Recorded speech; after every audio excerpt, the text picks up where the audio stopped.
आदरणीय धर्म प्रेमी सज्जनों, सादर नमस्ते। मैं जेठालाल विश्वकर्मा आप सभी का हार्दिक स्वागत करता हूँ। महाभारत वन पर्व अध्याय 24। महाभारत की कथा को महर्षि वैशंपायन जी महाराज जन्मेजय जी को सुना रहे हैं। महाराज जन्मेजय जी अर्जुन के परपौत्र थे। महर्षि वैशंपायन जी महर्षि वेदव्यास जी के शेष। महर्षि वैशंपायन जी कहते हैं, हे राजन जन्मेजय जी, अपने भाइयों को मरा हुआ देखकर महाबाहु धर्मपुत्र युधिष्ठिर गहरी चिंता में पड़ गए और देर तक विलाप करते रहे। कुंती देवी के ये दोनों महाबली पुत्र भीम और अर्जुन, जो किसी भी अस्त्र द्वारा आबद्ध थे, वह आज सहसा शत्रु के अधीन कैसे हो गए। मुझ दुष्ट का हृदय निश्चय ही पत्थर एवं लोहे का बना हुआ है, जो आज इन दोनों भाइयों नकुल और सहदेव को भूमि पर पड़ा देखकर भी टुकड़े टुकड़े नहीं हो जाता। हे पुरुष सिंह बंधुओं, तुम सभी शास्त्रों के जानने वाले, देश काल को समझने वाले, तपस्वी और कर्मठ वीर थे। फिर अपने योग्य पराक्रम किए बिना ही तुम लोग प्राणहीन होकर कैसे सो रहे हो। तुम्हारे शरीरों पर कोई घाव नहीं है, तुमने धनुष बाण का स्पर्श तक नहीं किया है, तथा तुम किसी से परास्त होने वाले भी नहीं हो। फिर इस पृथ्वी पर अचेत होकर क्यों पड़े हो। धर्मपुत्र युधिष्ठिर इस प्रकार बहुत देर तक विलाप करने के पश्चात अपनी बुद्धि द्वारा ये विचार करने लगे, इन वीरों को किसने मार गिराया है।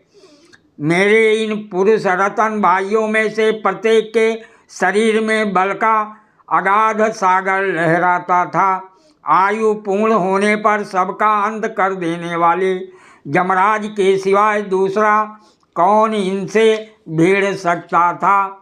ऐसा सोचते विचारते युधिष्ठिर जल में उतरे। पानी में प्रवेश करते ही उन्हें अलक्ष्य आकाशवाणी सुनाई दी। यक्ष बोला, हे राजन, तुम्हारे इन भाइयों को मैंने बार बार रोका था, फिर भी ये बलपूर्वक जल ले जाना चाहते थे, इसी से मैंने इन्हें मार डाला। हे पार्थ, तुम भी पानी पीने का साहस मत करना, ये सरोवर पहले से मेरे अधिकार में है। हे कुंती नंदन, पहले मेरे प्रश्नों का उत्तर दो, फिर जल पियो और ले भी जाओ। राजा युधिष्ठिर ने कहा, हे यक्ष, मैं तुम्हारे अधिकार की वस्तु को नहीं लेना चाहता। मैं अपनी बुद्धि के अनुसार तुम्हारे प्रश्नों का उत्तर दूंगा, तुम मुझसे प्रश्न करो। यक्ष ने पूछा, सूर्य को कौन उदित करता है, उसके चारों ओर कौन चलते हैं, उसे अस्त कौन करता है, और वो किसमें प्रतिष्ठित है। राजा युधिष्ठिर बोले, ब्रह्मा सूर्य को उदित करता है, देवगण उसके चारों ओर चलते हैं, धर्म उसे अस्त करता है और वो सत्य में प्रतिष्ठित है। यक्ष ने पूछा, हे राजन, मनुष्य श्रोत्रिय अर्थात विद्वान किससे होता है, महत पद को किसके द्वारा प्राप्त करता है, वो किसके द्वारा द्वितीयवान होता है, और बुद्धिमान किससे होता है। राजा युधिष्ठिर ने उत्तर दिया, मनुष्य वेद अध्ययन से श्रोत्रिय अर्थात ज्ञानी बनता है, तब से महान पद पाता है।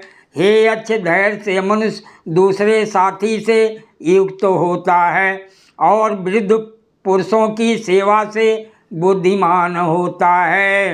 यक्ष ने पूछा, ब्राह्मणों अर्थात ज्ञानियों में देवत्व क्या है, उनमें सत्पुरुषों का सा धर्म क्या है, उनका मनुष्य भाव क्या है, तथा उनमें असत पुरुषों का सा आचरण क्या है।